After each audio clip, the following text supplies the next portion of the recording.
Healthy and tasty dry fruit laddu చేశానండి ఈరోజు. చాలా బాగున్నాయి, మంచి జ్యూసీగా వచ్చినాయి. ఎలా చేయాలో చూసేద్దాం రండి.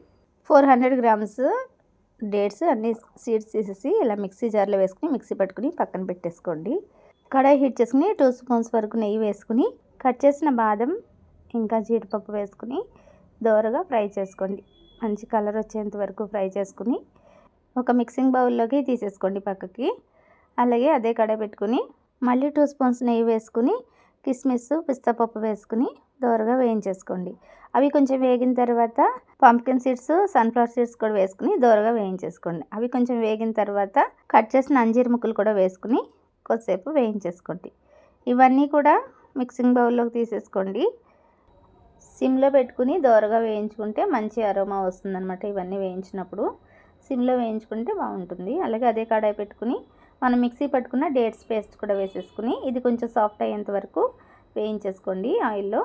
తర్వాత దీంట్లోకి 1 స్పూన్ వరకు ఇలాచీ పౌడర్ వేసేసుకుని ఆ పేస్ట్ని కూడా ఈ డ్రై ఫ్రూట్స్లో వేసేసేయండి. తర్వాత దీంట్లోకి 1 కప్ వరకు ఎండు కొబ్బరి పొడి వేసుకుని అది కూడా వేయించి వేసుకోండి. తర్వాత 1 పెద్ద స్పూన్ వరకు గసగసాలు కూడా ఇలా వేయించి వేసేసుకోండి. ప్యాన్ చాలా వేడిగా ఉందని స్టవ్ మీద పెట్టలేదు, మాడిపోతాయని. ఈ విధంగా మొత్తం అన్నీ ఒకసారి మిక్స్ చేసేసుకుని దీంట్లోకి మనకి హనీ వేసుకుంటే లాస్ట్లో అది ఉండ బాగా అవుతుంది, లడ్డు బాగా అవుతుంది, మంచి టేస్టీగా ఉంటుందన్నమాట. చూపిస్తున్న విధంగా మంచిగా లడ్డూలు చేసేసుకోండి. టేస్ట్ అయితే చాలా బాగున్నాయి, మంచి జ్యూసీగా వచ్చినాయి. ఇవి ఏవేవి ఎంతెంత వేసానో డిస్క్రిప్షన్లో ఇచ్చానండి. తప్పకుండా ట్రై చేయండి, నచ్చితే లైక్ చేయండి.